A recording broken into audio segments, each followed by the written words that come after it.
Bharatiya Janata party కేవలం తెలంగాణ మిన్నో లేకపోతే Tamil Nadu focus కాదు, దేశవ్యాప్తంగా కూడా ఫోకస్ చేస్తున్న విషయం మనం చూస్తాం. అయితే నిన్న సూరత్లో జరిగినటువంటి ఒక ఏకగ్రీవ ఎన్నిక ఏదైతే ఉందో అది దేశవ్యాప్తంగా చాలా బలమైనటువంటి చర్చ జరుగుతున్న విషయాన్ని కూడా మనం గుర్తుపెట్టుకోవాలి.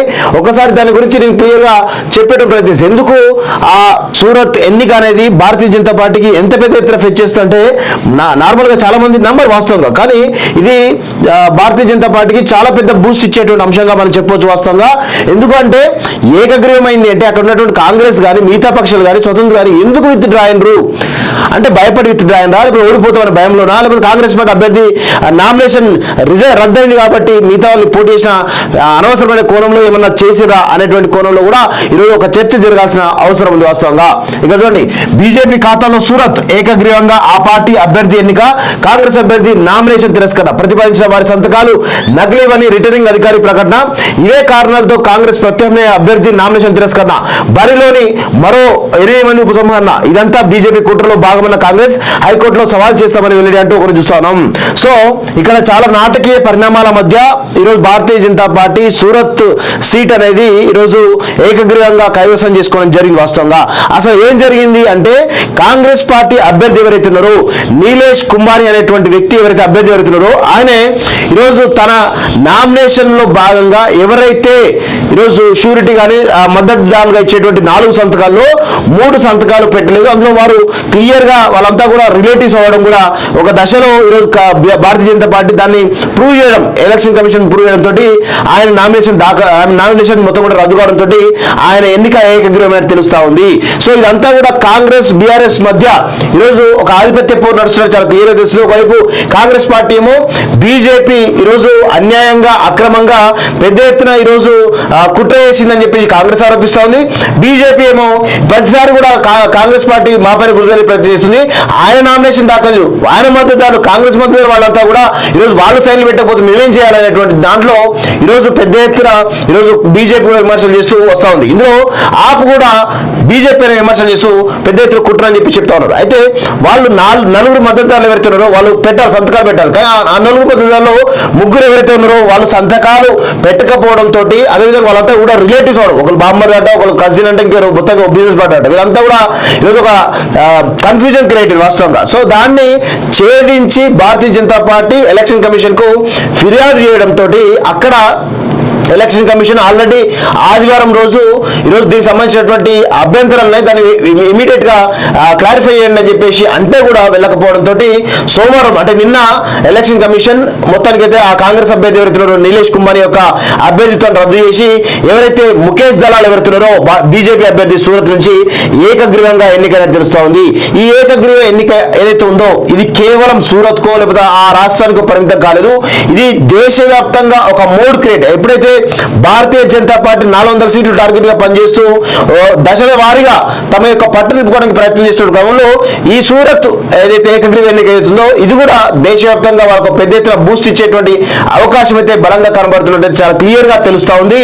దీనిపైన సరే కాంగ్రెస్ ప్రతిపక్షాలు కావచ్చు, ఆ బీజేపీ కావచ్చు పరస్పర విమర్శలు చేసుకోవచ్చు, కానీ ఈరోజు అంత ఈజీగా ఎలక్షన్ కమిషన్ కాదని భారతీయ జనతా పార్టీ అభ్యర్థి ఆ విధంగా చేస్తారైతే అనుకోవడం లేదు. ఎందుకంటే ఎలక్షన్ కమిషన్ కూడా చాలా సీరియస్ గా దీని మీద వర్కౌట్ చేస్తే వస్తుంది. ఎందుకంటే ఇది ఎలక్షన్ కమిషన్ కే ఇబ్బందికరమైన అంశంగా కనబడితే వాస్తవంగా ఒకవేళ ఈ ఎన్నిక కనుక ఈ ఎన్నికల్లో కనుక అక్రమాలు జరిగినాయని తెలిస్తే మాత్రం ఎలక్షన్ కమిషన్ క్రెడిబిలిటీ మీద పెద్ద ఎత్తున ఈరోజు అనుమానాలు వచ్చే అవకాశం ఉంది. ఇది దేశంలో ఉన్నటువంటి ప్రజాస్వామ్యానికి ప్రమాదంలో ఉండేటువంటి అవకాశం ఉంది. కాబట్టి అంత ఈజీగా ఎలక్షన్ కమిషన్ చేస్తారైతే నేను అనుకోను వాస్తవంగా. సో ఒకవేళ అట్లయితే మనం ఏం చేయాలి, ప్రజాస్వామ్య అపహాసం చేసినట్లు వాస్తవంగా.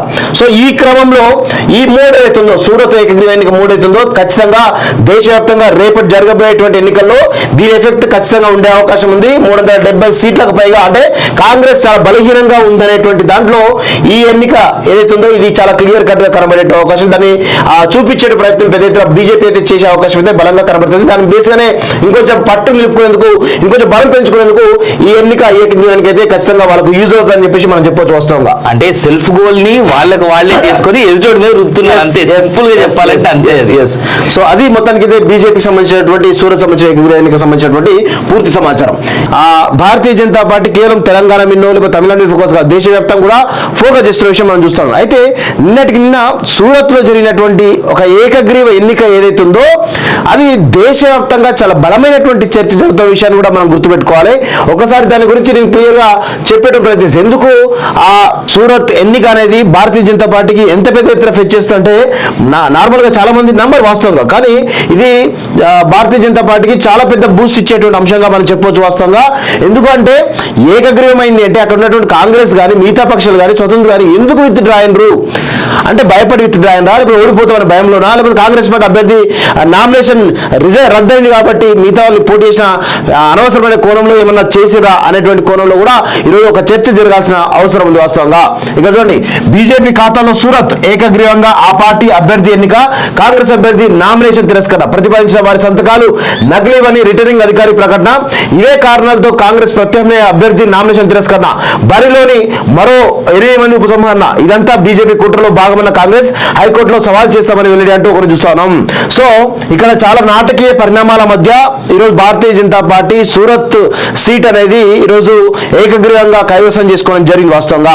అసలు ఏం జరిగింది అంటే కాంగ్రెస్ పార్టీ అభ్యర్థి ఎవరైతే ఉన్నారో నీలేష్ కుమారి అనేటువంటి వ్యక్తి ఎవరైతే అభ్యర్థి ఎవరైతున్నారో ఆయనే ఈరోజు తన నామినేషన్ లో భాగంగా ఎవరైతే ఈరోజు షూరిటీ కానీ మద్దతుదారులుగా ఇచ్చేటువంటి 4 సంతకాల్లో 3 సంతకాలు పెట్టలేదు. అందులో వారు క్లియర్ గా వాళ్ళంతా కూడా రిలేటివ్స్ అవ్వడం కూడా ఒక దశలో ఈరోజు భారతీయ జనతా పార్టీ దాన్ని ప్రూవ్ చేయడం, ఎలక్షన్ కమిషన్ ప్రూవ్ చేయడం తోటి ఆయన నామినేషన్ మొత్తం కూడా రద్దు కావడంతో ఆయన ఎన్నిక ఏకగ్రీవమైన తెలుస్తా ఉంది. సో ఇదంతా కూడా కాంగ్రెస్ బీఆర్ఎస్ మధ్య ఈరోజు ఒక ఆధిపత్య పోరు నడుస్తున్నారు, చాలా క్లియర్ గా తెలుస్తుంది. ఒకవైపు కాంగ్రెస్ పార్టీ ఏమో బీజేపీ ఈరోజు అన్యాయంగా అక్రమంగా పెద్ద ఎత్తున ఈరోజు కుట్ర చేసిందని చెప్పి కాంగ్రెస్ ఆరోపిస్తా ఉంది. బీజేపీ ఏమో ప్రతిసారి కూడా కాంగ్రెస్ పార్టీ మా పైన గురితెలి ప్రయత్నిస్తుంది. ఆయన నామినేషన్ దాఖలు, ఆయన మద్దతుదారులు కాంగ్రెస్ మద్దతు వాళ్ళంతా కూడా ఈరోజు వాళ్ళు సైన్లు పెట్టకపోతే మేమేం చేయాలనేటువంటి దాంట్లో ఈరోజు పెద్ద ఎత్తున ఈరోజు బీజేపీ విమర్శలు చేస్తూ వస్తా ఉంది. ఇందులో ఆప్ కూడా బీజేపీ విమర్శలు చేస్తూ పెద్ద ఎత్తున కుట్ర అని చెప్పి చెప్తా ఉన్నారు. అయితే వాళ్ళు 4 మద్దతుదారులు ఎవరైతే ఉన్నారో వాళ్ళు పెట్టాలి, సంతకాలు పెట్టాలి. కానీ ఆ 4 మద్దతుదారులు 3 ఎవరైతే ఉన్నారో వాళ్ళు సంతకాలు పెట్టకపోవడం తోటి అదేవిధంగా వాళ్ళంతా కూడా రిలేటివ్స్ అవడం, ఒకరు బామ్మర్ అంట, ఒకరు కజిన్ అంటే ఇంకొక మొత్తంగా బిజినెస్ పార్టీ వీళ్ళంతా కూడా ఈరోజు ఒక కన్ఫ్యూజన్ క్రియేట్ వాస్తవంగా. సో దాన్ని ఛేదించి Bharatiya Janata party election commission కు ఫిర్యాదు చేయడంతో అక్కడ ఎలక్షన్ కమిషన్ ఆల్రెడీ ఆదివారం రోజు ఈరోజు దీనికి సంబంధించినటువంటి అభ్యంతరాలని దాన్ని ఇమీడియట్ గా క్లారిఫై చేయండి అని చెప్పేసి అంటే కూడా వెళ్ళకపోవడంతో సోమవారం అంటే నిన్న ఎలక్షన్ కమిషన్ మొత్తానికైతే ఆ కాంగ్రెస్ అభ్యర్థి ఎవరైతున్నారో నీలేష్ కుమార్ యొక్క అభ్యర్థిత్వాన్ని రద్దు చేసి ఎవరైతే ముఖేష్ దళాల్ ఎవరైతున్నారో బీజేపీ అభ్యర్థి సూరత్ నుంచి ఏకగ్రీవంగా ఎన్నిక